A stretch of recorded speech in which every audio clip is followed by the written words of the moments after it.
Halo, perkenalkan nama saya Julia Bruginting dari kelas reguler B. Video ini saya buat untuk memenuhi tugas ujian tengah semester mata kuliah wacana. Baiklah, saya akan membahas materi mengenai konsep dasar atau hakikat wacana. Yang pertama ialah sejarah analisis wacana. Istilah analisis wacana dikenalkan oleh Jellic Harris pada tahun 1952. Harris menganalisis bahasa lebih dari sekedar kajian teks dengan mencari hubungan linguistik dan non-linguistik. Harris mencoba melihat linguistik sebagai suatu alat yang melihat lebih dari hanya sekedar komunikasi.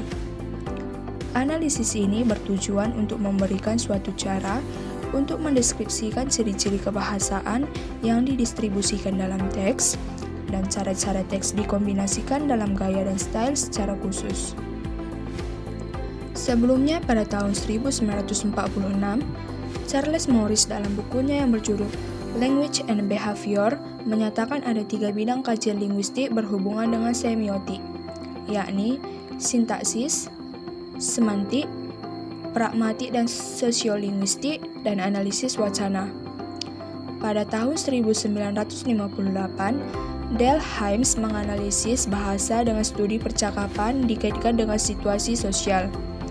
Hymes menemukan konsep komponen peristiwa tutur dengan akronim SPEAKING. Analisis wacana pun mulai berkembang sebagai sebuah disiplin ilmu atau linguistik makro sejak tahun 1960-an. Beberapa ahli pun mengemukakan penemuan mereka mengenai analisis wacana. Pada tahun 1962, Austin dan Searle di tahun 1969 mengemukakan pendapat mereka mengenai teori tindak tutur, tindak lokusi, dan berlokusi. Pada tahun 1975, Grice juga berpengaruh dalam studi bahasa yang berorientasi kepada konsep bahasa sebagai tindak sosial. Pandangannya adalah prinsip kerjasama terbagi dalam 4 maksim percakapan, yaitu maksim kualitas, maksim kuantitas, maksim hubungan, dan maksim cara. Tahun 1977, Coulthard mengemukakan mengenai analisis wacana. Tahun 1978, Dawson dalam kohesi dan koherensi mengenai pengkajian wacana diarahkan kepada kaidah pemakaiannya. Holliday dan Hasan pada tahun 1979 mengenai fungsi-fungsi bahasa.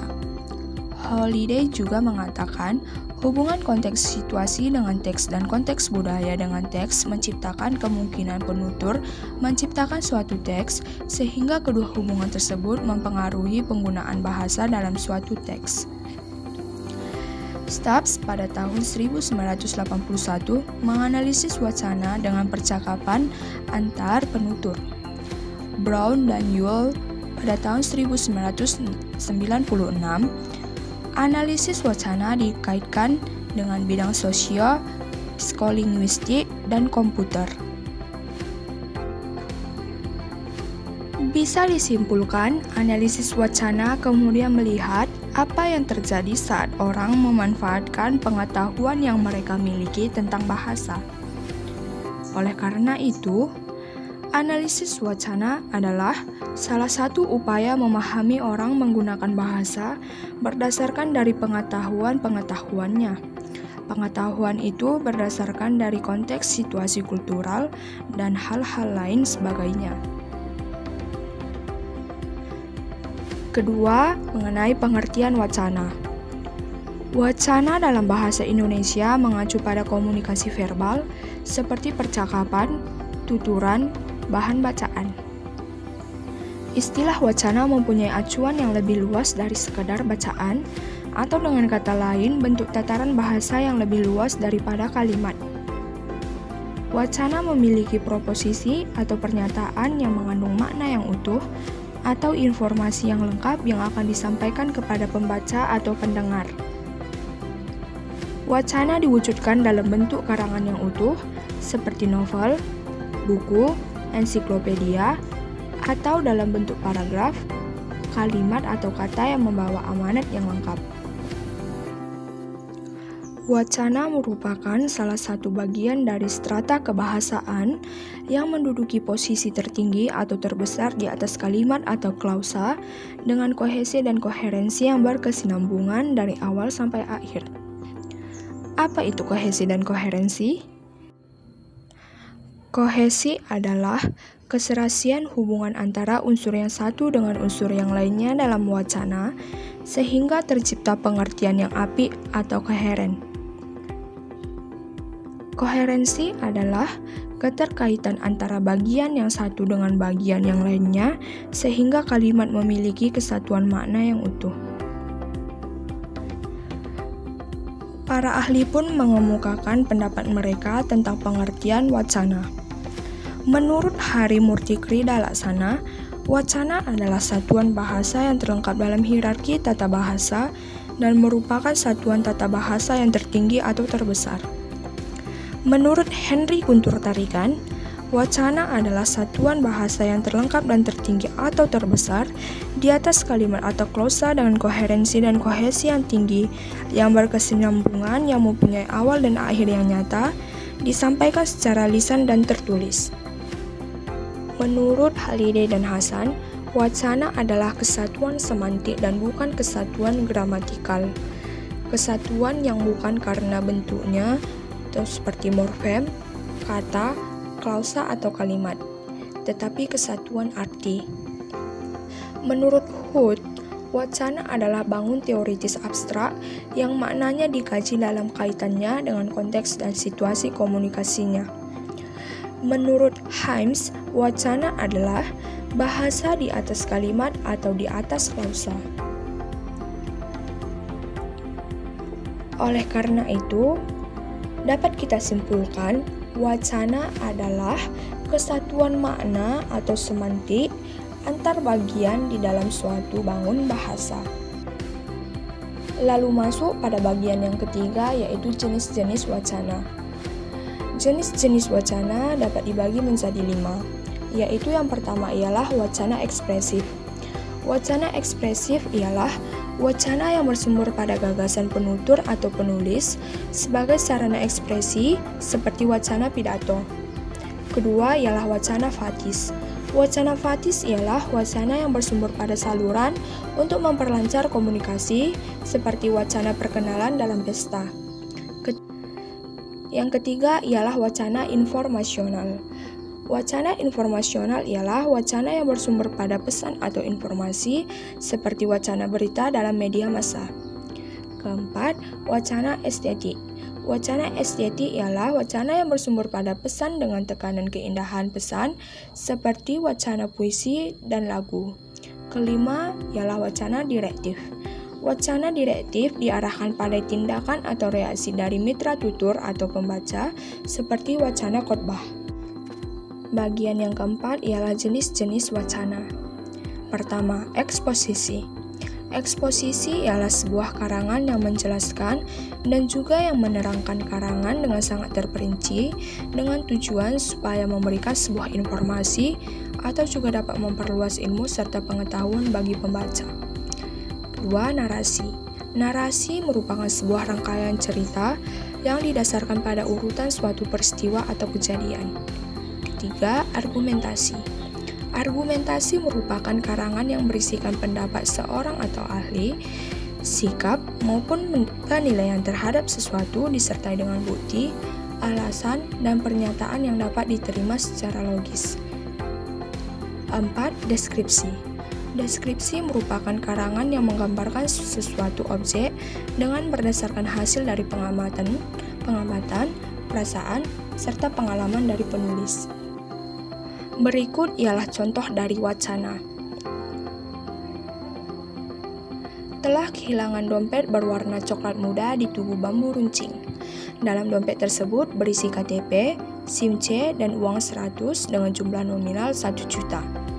Bagi siapa yang menemukan, hubungi nomor 08122 770 8432 dan akan diberi imbalan yang sepantasnya. Terima kasih. Terima kasih sudah mematikan air keran. buanglah sampah pada tempatnya. Sangat butuh uang tunai segera. Sebuah ruko luas tanah 20 x 20 meter persegi serta luas, tidak melalui perantara. Minat, hubungi 0921 5757 6765.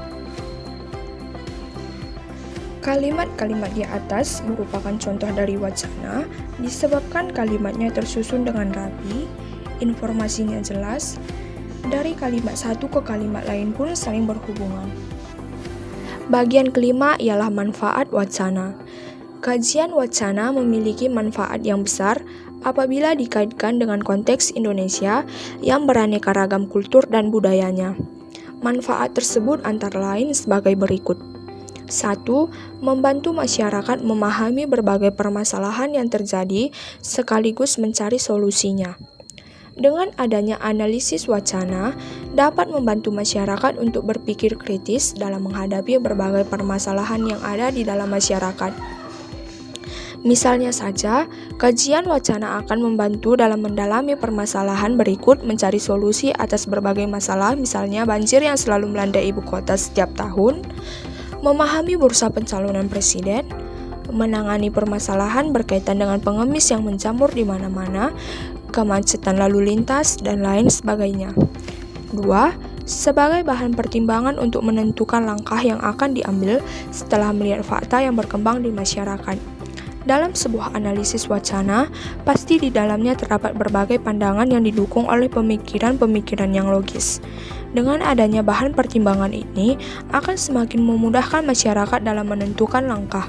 Contoh sederhana, ketika seorang wanita akan memilih produk kecantikan cocok dengan dirinya, tentu terdapat banyak penawaran produk yang bervariasi mulai dari bentuk produk, harga, maupun kualitasnya. Kajian wacana akan membantu menganalisis untuk menentukan pilihan tersebut. Ketiga, kajian wacana dapat mengungkapkan berbagai fakta, idealisme yang tersirat dalam sebuah wacana guna mengetahui maksud dan tujuan penulis wacana tersebut. Kajian wacana ini terutama adalah manfaat kajian wacana kritis. Kajian ini akan membantu masyarakat dalam memahami lebih dalam berkaitan dengan dominasi kekuasaan yang ada dalam wacana. Misalnya dalam iklan di dalamnya pasti ada upaya untuk memengaruhi pemirsa atau pembaca untuk menggunakan produk atau jasa tertentu. Dengan adanya analisis wacana kritis akan membantu masyarakat untuk berpikir secara lebih kritis disertai berbagai pertimbangan yang matang agar tidak mudah tergoda oleh bujuk rayu iklan yang bernada bombastis tersebut. Keempat, membongkar nilai-nilai yang terkandung dalam sebuah wacana. Nilai-nilai ini tentu adalah nilai-nilai kebenaran yang sebenarnya, bukan sekedar kamuflase permainan bahasa. Masyarakat akan dituntun untuk memilah mana nilai yang baik dan mana yang tidak, sekaligus mendukung nilai-nilai yang baik tersebut agar tumbuh subur dalam budaya masyarakat. Misalnya nilai kerukunan, kebersamaan, toleransi, dan lain sebagainya. 5. Kajian wacana memberikan kontribusi bagi perkembangan pendidikan dengan menanamkan sikap skeptik dan critical thinking terhadap segala hal. Penanaman sikap ini akan selalu meningkatkan kewaspadaan terhadap segala hal. Secara tidak langsung, hal ini akan mendorong masyarakat untuk selalu berlatih berpikir sistematis.